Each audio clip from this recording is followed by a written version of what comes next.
પંજાબના કુરાલીમાંથી સામે આવી છે હૃદયદ્રાવક ઘટના। તો ધોળા દિવસે 4.5 વર્ષની બાળકીનું અપહરણ કરવાની ઘટના સામે આવી છે। દાદા દાદીની નજર સામેથી જ માસૂમ બાળકીને ઉઠાવી ગયા। બાળકીના અપહરણની લાઈવ ઘટના સીસીટીવી કેમેરામાં કેદ થઈ છે। બાળકીને બચાવવા વચ્ચે પડેલા દાદા દાદી પર કાર ચડાવવાનો પ્રયાસ માતા પિતા વચ્ચે કોર્ટમાં ચાલી રહ્યો છે। બાળકીની કસ્ટડીનો કેસ તો પત્નીએ જ અપહરણકર્તાઓ મોકલી દીકરીનું અપહરણ કરાવ્યાની શંકા સેવાઈ રહી છે। તો સીસીટીવી ફૂટેજના આધારે પોલીસે અપહરણકર્તાઓની શોધખોળ શરૂ કરી છે। તો પંજાબના સીસીટીવી ફૂટેજ સામે આવ્યા છે કે જ્યાં 4 વર્ષની બાળકીનું અપહરણ કરવામાં આવ્યું છે। તે અંગેના સીસીટીવી ફૂટેજ પણ સામે આવ્યા છે। તો દાદા દાદીની નજર સામે જ આ 4 વર્ષની જે બાળકી છે તેનું અપહરણ કરવામાં આવે છે। દાદા દાદી દ્વારા બચાવવા જતા તેમના પર કાર ચડાવવાનો પ્રયાસ પણ કરવામાં આવે છે। તો બીજી તરફ પતિ પત્ની વચ્ચે ઝઘડો ચાલી રહ્યો છે અને તેની અદાવત રાખીને પત્ની દ્વારા જ આ જે અપહરણ છે તે કરાવવામાં આવ્યું હોય તે પ્રકારની શંકા પણ સેવાઈ રહી છે। પરંતુ આખી ઘટનાના સીસીટીવી ફૂટેજ સામે આવ્યા છે કે જ્યાં દાદા દાદીની નજર સમક્ષ જ 4 વર્ષની બાળકીનું અપહરણ કરવામાં આવ્યું છે।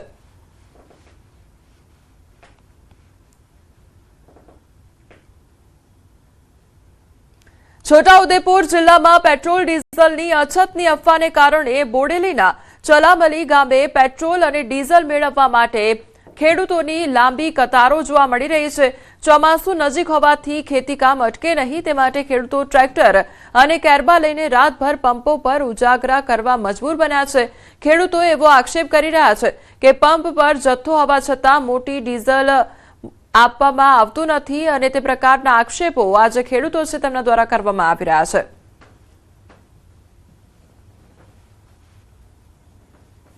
આ બધા ટ્રેક્ટરો લઈને આવ્યા છે।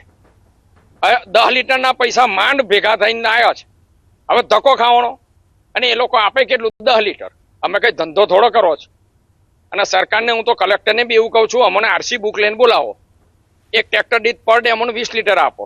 અહીંયા આજે ખેડૂતો સાંજે 5 વાગ્યાથી આવીને ઊભા છે અને જ્યાં સુધી ડીઝલ મળે નહીં ત્યાં સુધી અહીંથી જવાના પણ નથી। એટલે અમારે ખેડૂતોને છે ને કે ટ્રેક્ટર ડીઝલ વગર તો ચાલવાનું નથી। આજે ટ્રેક્ટર લઈ લઈને 5-5, 10-10 કિલોમીટરથી આવેલા છે, જેમની જોડે થોડું ઘણું પણ હતું ડીઝલ એ નખાવીને અહીંયા આવ્યા છે ડીઝલ લેવા, પણ એમને ના પાડી દીધી છે। અહીંયા ગાડી ઓછામાં ઓછા 100 થી 150 ખેડૂત એવા ઉભા છે કે એવા ને એવા ઉભા રહી ગયા છે કે ભાઈ અમને ડીઝલ નથી મળ્યું। 1 કલાકમાં ડીઝલ ખાલી થઈ ગયું કે ભાઈ 5 વાગ્યાથી અહીંયા ઉભા છે, 6 વાગે ડીઝલ ચાલુ કર્યું, 5 થી 6 એ લોકોએ એમનું ટેન્કર ખાલી કર્યું, 6 સવા 6 એ ચાલુ કરે છે કામ, 7 સવા 7 એ ડીઝલ બંધ કરી દે છે, પેટ્રોલ બંધ કરે છે કે સર્વર ડાઉન છે। હવે શું પ્રોબ્લેમ છે તો અમને ખબર નથી। અરે જે ડાઉન હોય તે પણ ગમે તેમ કરીને આપો તો ખરા। અમારા ખેડૂતનો અત્યારે પ્રશ્ન જે છે કે ભાઈ ડીઝલ આપશો તો જ અમારી કામગીરી આગળ ચાલવાની છે। જે ભાઈ હમણાં જૂની ખેતી ખોબા ફેરવાના હોય, નવી ખેતી માટેનું એનો અંદર હાર્વેસ્ટિંગ કરીને જે જૂનો જે માલ છે તેનું હાર્વેસ્ટિંગ કરી નવી ખેતી માટે નવેસરથી ખેતરા તૈયાર કરવાના હોય અને અંબાલાલ કાકો બોલે છે કે 15-20 દિવસમાં ચોમાસું આવશે તો ખેડૂત પહોંચી કઈથી વળશે। બીજી તરફ પંપ માલિકનું કહેવું છે કે ઓટોમેશન સિસ્ટમમાં ટેકનિકલ ખામીના કારણે કામગીરી બંધ છે, જેને લઈ ખેડૂતોમાં ભારે રોષ જોવા મળી રહ્યો છે અને તેઓ તાત્કાલિક વ્યવસ્થા કરવાની માંગ પણ કરી રહ્યા છે। ડીઝલ અમારું વેચાણ ચાલુ જ હતું, ચાલુની અંદર ઓટોમાઇઝેશનમાં કંઈક તકલીફ તેને લીધે બંધ થયું છે। અમે કમ્પ્લેન બી નાખી દીધી છે।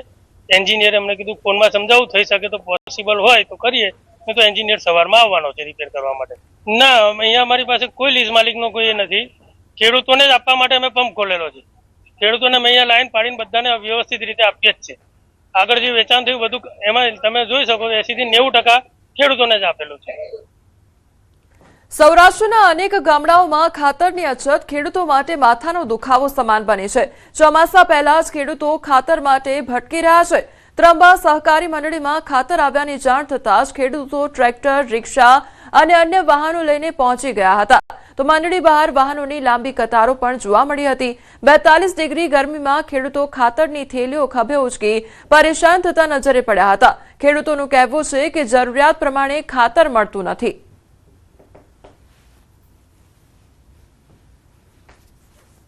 જેટલી જગ્યા છે ને એટલી ખાતરની થેલીઓ નથી મળતી અને તકલીફ એ છે કે જેટલા અત્યારે એવી સોલ્ટેક્સ છે તો ધિરાણ ઉપાડતા એને દે ધિરાણ ન ઉપાડતા એને ન દે તો લાઈનમાં બધાને રહેવું અને પૈસા દેતા છતાં ખાતર ન મળે.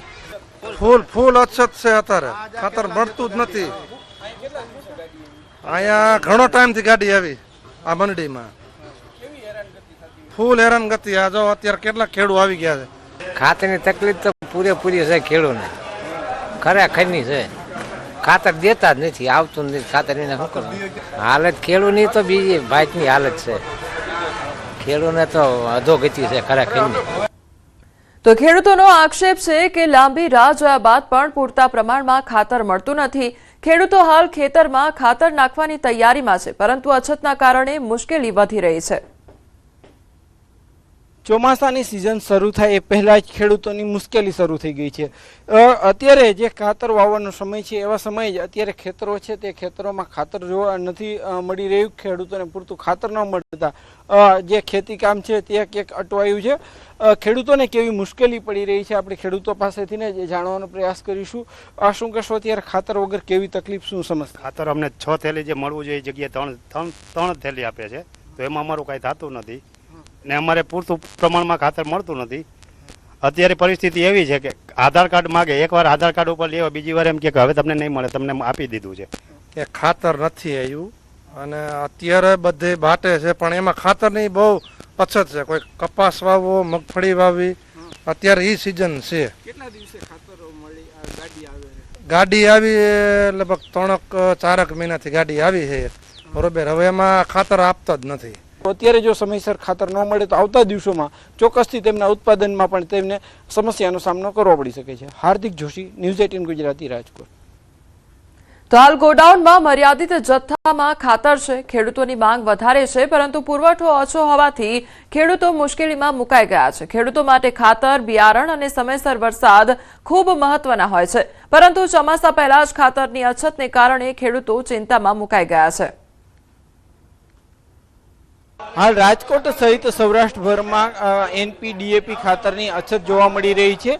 જ્યાં પણ વિતરણ થતું હોય છે ત્યાં અત્યારે ખેડૂતો છે તે આવી જતા હોય છે. ખેડૂતોની ભીડ જોવા મળી રહી છે. ખાસ કરીને અત્યારે NP DAP ખાતર છે તે વાવવાનો સમય થઈ ગયો છે ને એવા સમયે જ ક્યાંક ખાતર છે તે પ્રમાણમાં ઓછું મળી રહ્યું છે. કેટલીક મંડળીઓમાં બિલકુલ નથી, કેટલીક મંડળીઓમાં આવી પણ જતું હોય છે. તો ખેડૂતો છે તે મોટી સંખ્યામાં આવતા હોય છે. ખેડૂતોને ભારે હાલાકીનો સામનો કરવો પડી રહ્યો છે. ખાસ કરીને જે રીતના અનેક ખેડૂતોનો પણ જે દાવો છે કે તેમને અત્યારે 5 થી 6 થેલી ખાતરની જરૂર પડતી હોય છે. એમની સામે માંડ જે છે 3 જેટલા ખાતરની જે છે તે થેલીઓ મળતી હોય છે. અત્યારે ખેડૂત છે તે હેરાન થતા જોવા મળી રહ્યા છે. હાર્દિક જોશી, ન્યૂઝ 18 ગુજરાતી, રાજકોટ.